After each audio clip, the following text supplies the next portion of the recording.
Hello everyone, Assassinator here with another episode of Xbox Catchup where I get you caught up on the latest Xbox news from the past week. So let's get started so you get back to gaming. I do have quite a few topics to talk about, so we'll get right to it and we'll start off with the headlines. So with all these game delays hitting us every week, I'm glad to finally get an early release.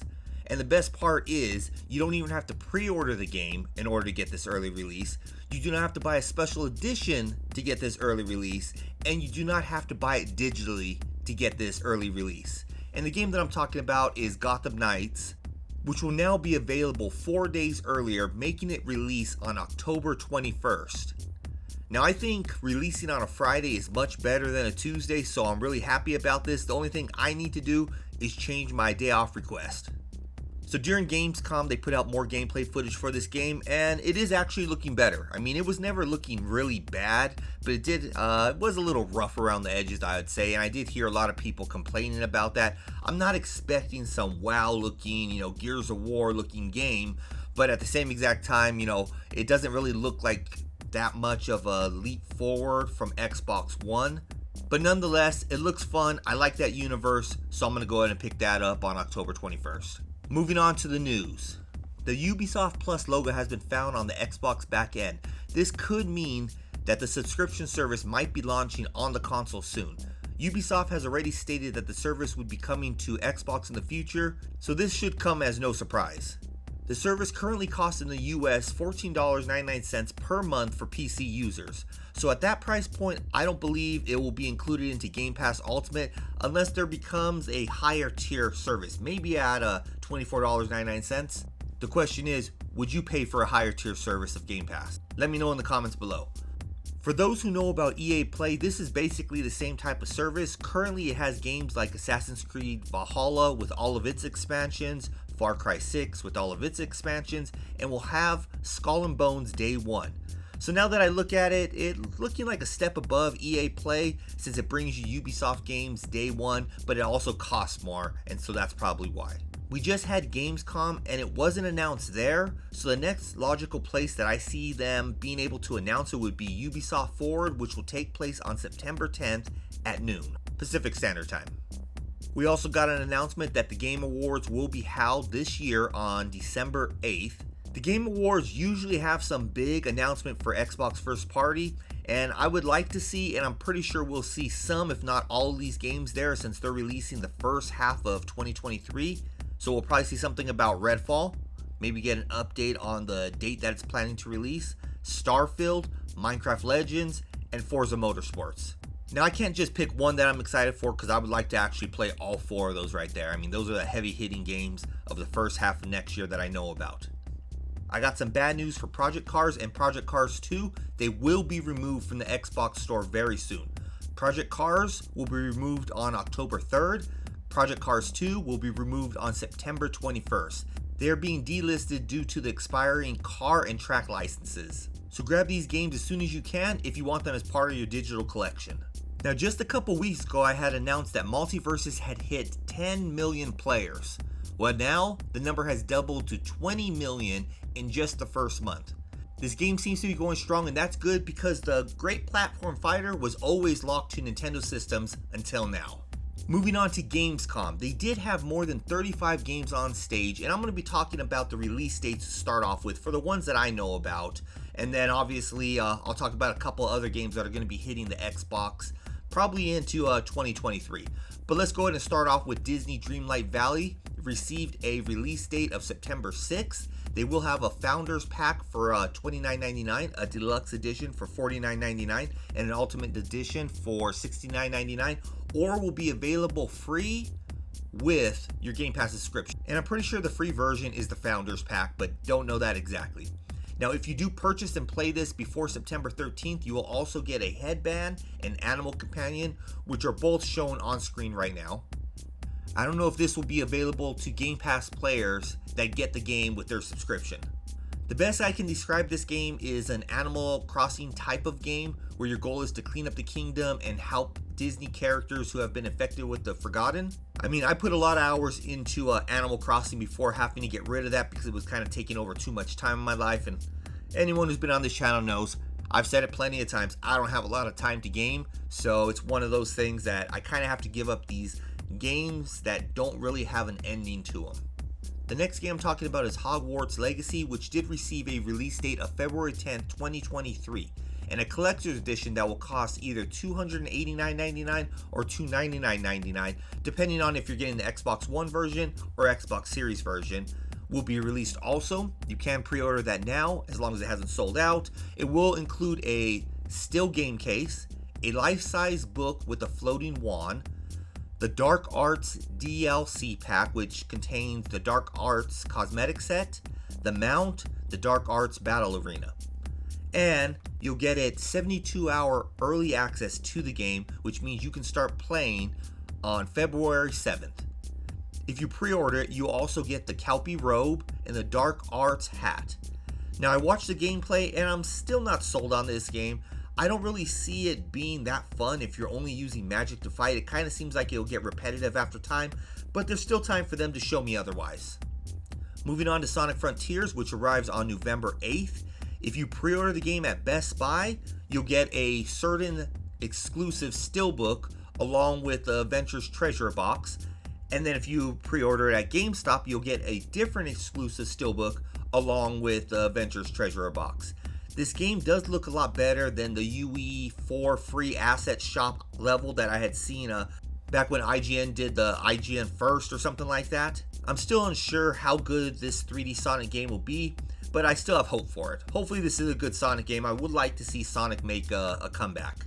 But moving on to Dead Island 2, which is indeed releasing on February 3rd, as the Amazon leak had shown last week.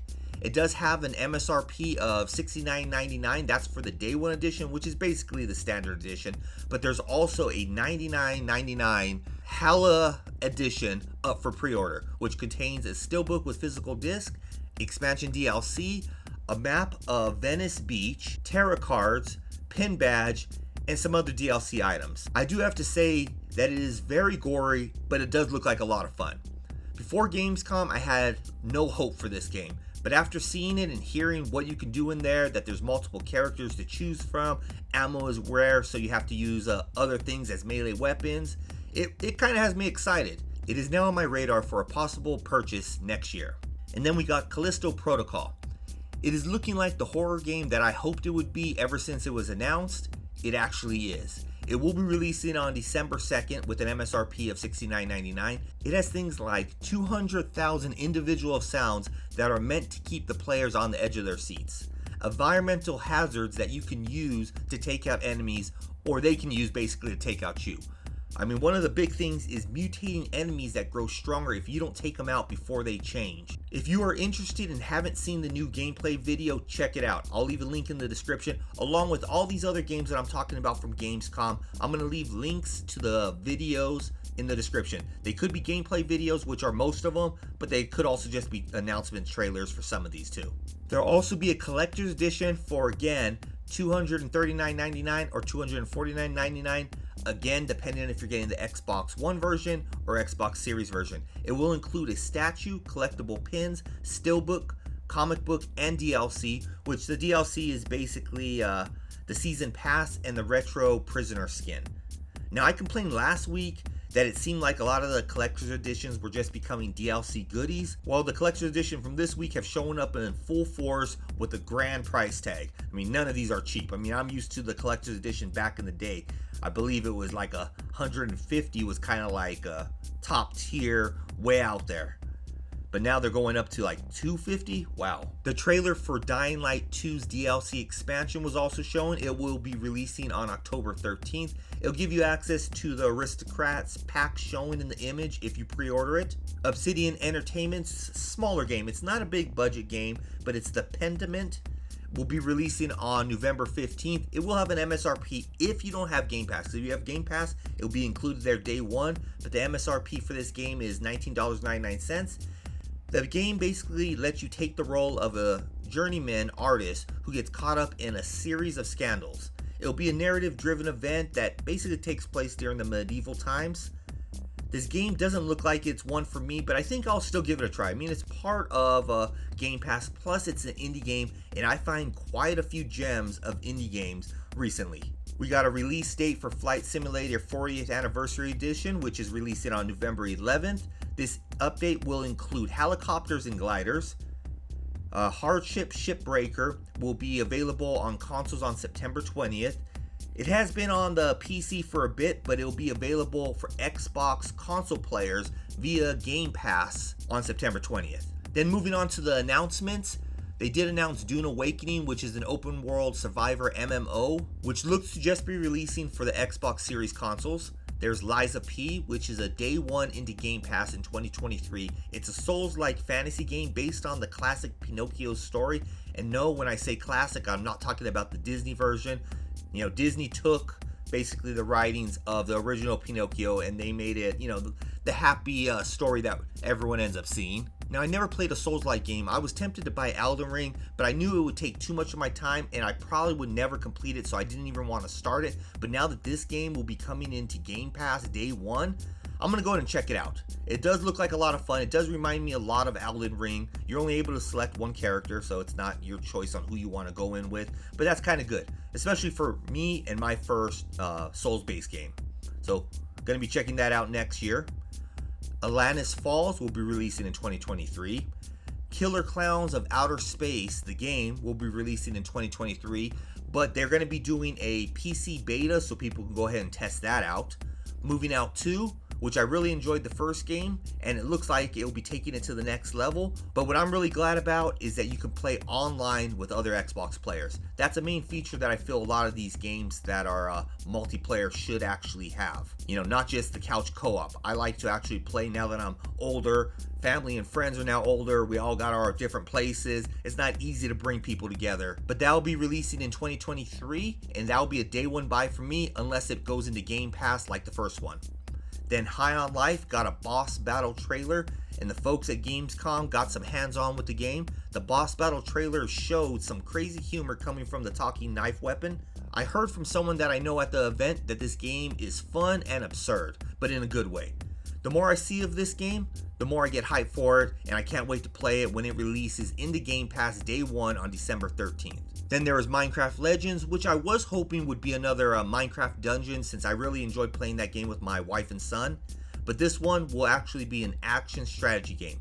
Still looks interesting, and I'm still going to give it a try during the first half of 2023 when it releases into Game Pass. We have Atomic Heart, which is targeting a late 2022 release date, but I have a feeling it will end up releasing in 2023. At this point, if they haven't given a release date for 2022, I kind of feel that they're not really that confident in a 2022 release date, and that's the reason why it's probably going to go 2023. But either way it goes, it will release day one into Game Pass when it does actually release. And then the last game that I'm going to be talking about from Gamescom got a new gameplay trailer. Now this is a Metroidvania style game, kind of like Ori, and Ori was outstanding. I mean, that's still one of those games that I refer to a lot of people who enjoy Metroid. Go ahead and check that game out. But the one that I'm talking about now is The Last Case of Benedict Fox. It did get a new gameplay trailer.